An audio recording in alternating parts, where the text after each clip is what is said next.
Hello friend, welcome to our channel. दोस्तों, स्वागत है आपके अपने YouTube channel Indian army study classes में। दोस्तों, आज हम इस क्लासेस का भाग 7 लेकर के आए हैं।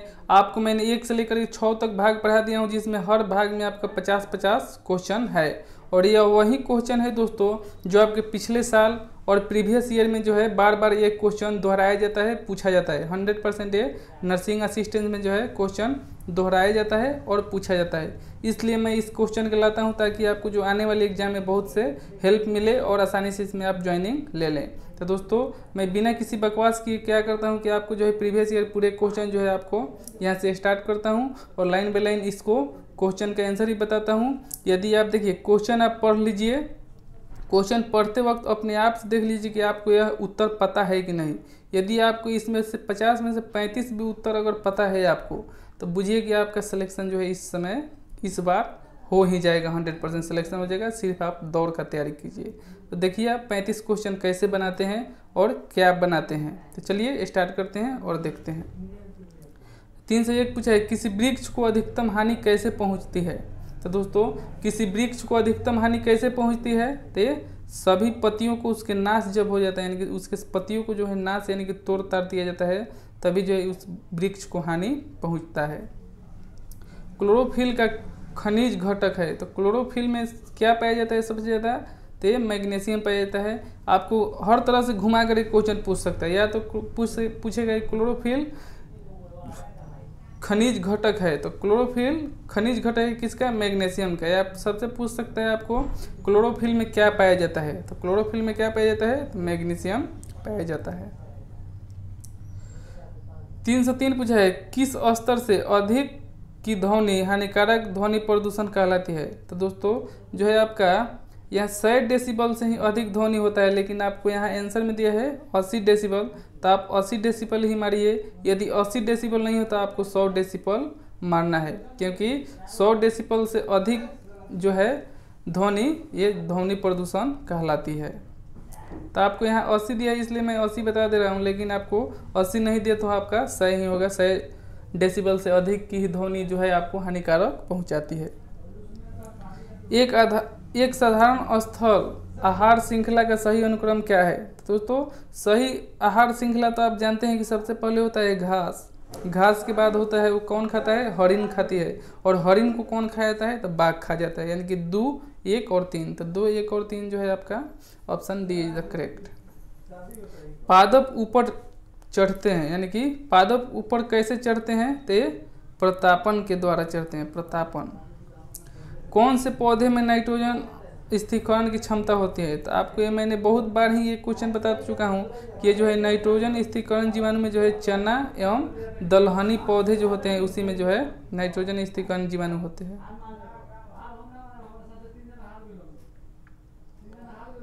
3 से 7 पूछा है, जीवों के निम्नलिखित प्रकारों में से छत्रक किसके संबंधित है। तो छत्रक किससे संबंधित है, तो छत्रक आपका कवक से संबंधित है। 3 से 8 पूछा, निम्न में से कौन सा एक वास्तविक फल नहीं है। तो वास्तविक फल कौन सा नहीं है, तो सेब ये वास्तविक फल नहीं है। निम्न में से कौन सा बीज उत्पादित करता है परंतु फूल नहीं देता, तो वह कौन है, तो ये चीड़ का पेड़। ये 1-2 बार क्वेश्चन पूछा जा चुका है एनडीए में, तो आप देख सकते हैं ये सब क्वेश्चन कितना टॉप क्वेश्चन है जो आपको नर्सिंग असिस्टेंट पूछा जाता है। मरुद्भिद किस दशा में पनपते हैं। तो मरुद्भिद उष्ण एवं शुष्क वातावरण में पनपते हैं, उष्ण एवं शुष्क वातावरण। 3-11 पूछा है, निम्नलिखित में से कौन सा एक पौधा कलम द्वारा संवर्धित नहीं होता है। तो कलम द्वारा संवर्धित नहीं होता है केला, यानी कि केला के कलम या दाब नहीं बना जा सकता है, इसको याद रखिए। 3 से 12 पूछा है, निम्न में से कौन सा एक पौधा भारत में हरी खाद बनाने के लिए प्रयुक्त होता है। तो सनई। सनई दोस्तों हरी खाद बनाने के लिए प्रयुक्त होता है। घासों और सामान्य उद्यान पौधों की पत्तियों के सिरों पर भोर के समय पानी की बूंदें दिखती है, यह जल संचयन किसके प्राप्त होता है। तो जल संचय दोस्तों जल रंध्र द्वारा प्राप्त होता है। 3 से 14 पूछा है, निम्न में से कौन सा एक पौधा वाहनों के प्रदूषकों को अवशोषित करने के लिए सामान्यतः सड़क के साथ साथ उगाया जाता है। तो आपका हो जाएगा बोगेनविलिसिया, बोगेनविलिसिया, यानी कि ऑप्शन सी तो करेक्ट होगा, बोगेनविलिसिया। 3.15 में पूछा है, देखिए निम्न में से कौन सा एक नूडल्स बनाने के समय प्राप्त सुरुचि कर्मक के रूप में प्रयुक्त है। तो निम्न में से कौन जो है एक नूडल्स बनाने के समय प्राप्त सुरुचि कर्मक के रूप में प्रयुक्त है दोस्तों, तो ये ओजोन हो जाएगा आपका अजीनोमोटो, अजीनोमोटो, याद रखिएगा अजीनोमोटो।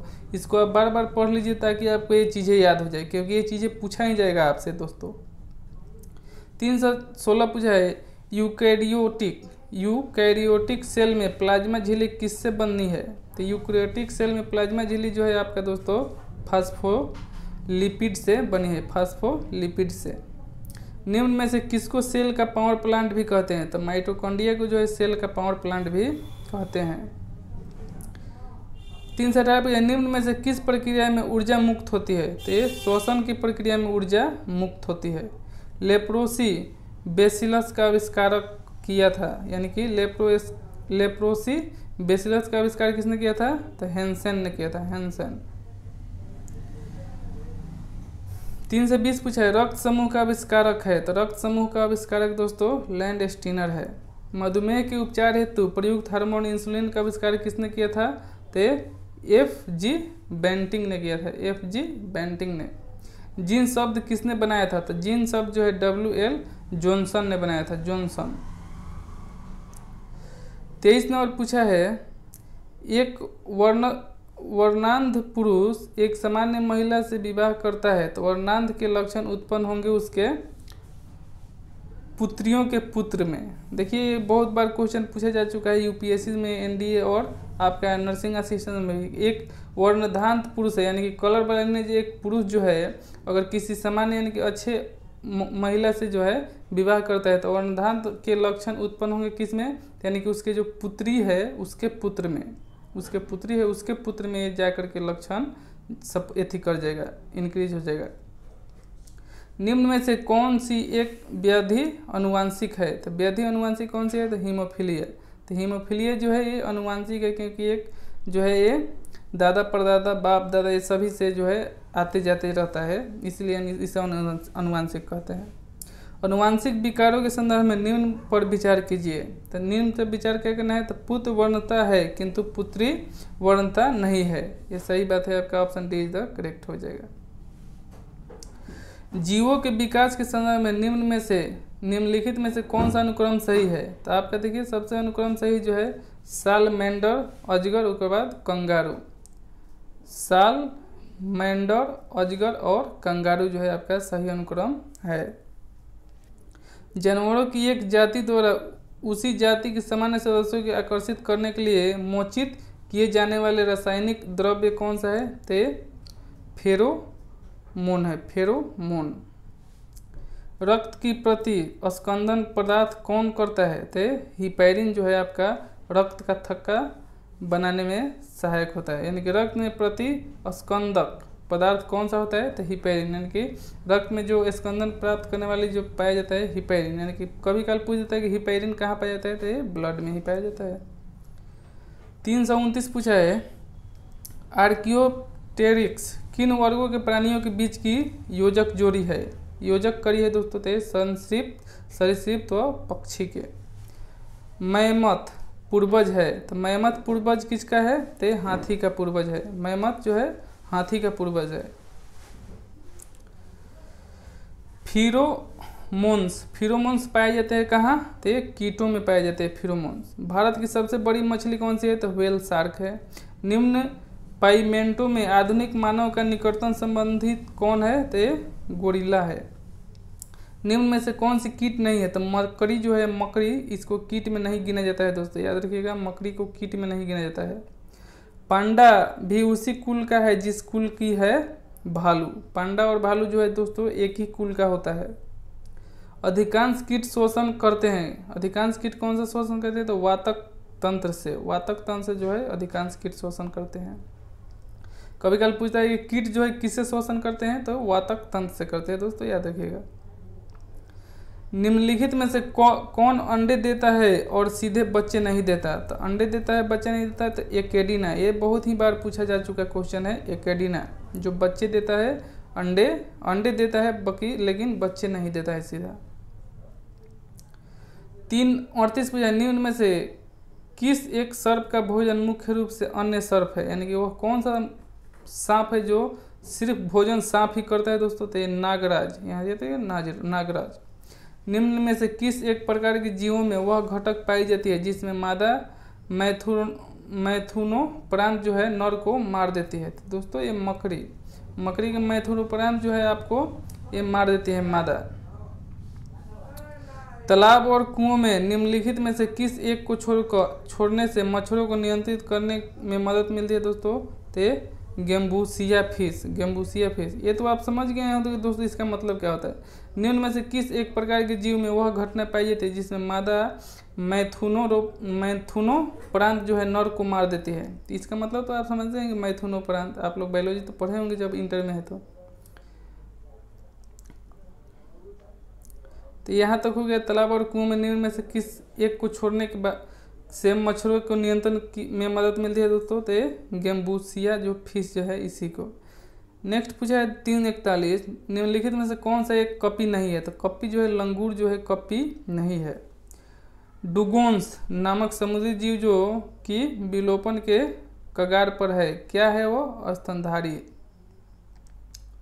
भारतीय वन जीव संदर्भ में उड़ान वल्गुर निम्न में से क्या है? तो वो दोस्तों चमगादड़ है, चमगादड़। इस वीडियो का लास्ट स्लाइड देखिए क्या पूछा है, सामान्य व्यक्ति में दिल की धड़कन की औसत दर क्या होती है? तो ये बहुत ही बार क्वेश्चन पूछा जा चुका है, तो ये 72 बार होता है आपका। ईसीजी का प्रयोग गतिविधि दर्ज करने के लिए किया जाता है, तो ईसीजी जो है आपका ईईजी पूछा है तो ये मस्तिष्क के लिए है, लेकिन ईसीजी पूछे तो वो धड़कन के लिए है, दिल के लिए है। मानव त्वचा का रंग बनता है, तो मानव त्वचा का रंग जो है आपको मेलानिन के कारण बनता है। यदि माता पिता में से किसी एक का रुधिर वर्ग AB और दूसरे का O है तो उसके बच्चों में का संभावित रुधिर वर्ग क्या होगा दोस्तों? तो AB यदि माता पिता का यानी कि जो है माता का AB है और पिता का O है तो बच्चे में जो है A या B दोनों में से कोई एक हो सकता है ब्लड ग्रुप। निम्न में से किस एक जीव में पसलियों की संख्या सबसे अधिक यानी कि 24 होती है? तो मानव में जो है सबसे अधिक पसली होती है यानी कि फट्ठी। स्तनपाइयों में श्वेत ग्रंथियां मूलतः संबंधित है किसमें दोस्तों? तो ताप नियत करने में जो है स्तनपायी के श्वेत ग्रंथियां जो है आपको ताप नियमन से संबंधित है। मानव हृदय में कक्षों की संख्या कितनी होती है? तो मानव हृदय में कक्षों की संख्या जो है आपका 4 होती है। ये फिर से एक बार समझ लीजिए 349। स्तनपाइयों में श्वेत ग्रंथियां मूलतः संबंधित किससे है दोस्तों? तो ये ताप नियंत्रण करने के लिए संबंधित है। तो आई होप दोस्तों ये आप 50 क्वेश्चन यहाँ देखे होंगे और इसको एंजॉय भी किए होंगे दोस्तों। यदि मैं मानता हूँ कि ये क्वेश्चन हार्ड है इसलिए आप थोड़ा इसको 1-2 बार और पढ़ लीजिए ताकि ये कंठस्थ याद हो जाए, ताकि आपको परीक्षा में जाए तो ये डायरेक्ट पूछे तो आप इसको आसानी से उत्तर दे सकें। तो दोस्तों चलिए फिर आज इतना ही रहने देते हैं, फिर मिलेंगे नेक्स्ट वीडियो में। थैंक यू, जय हिंद।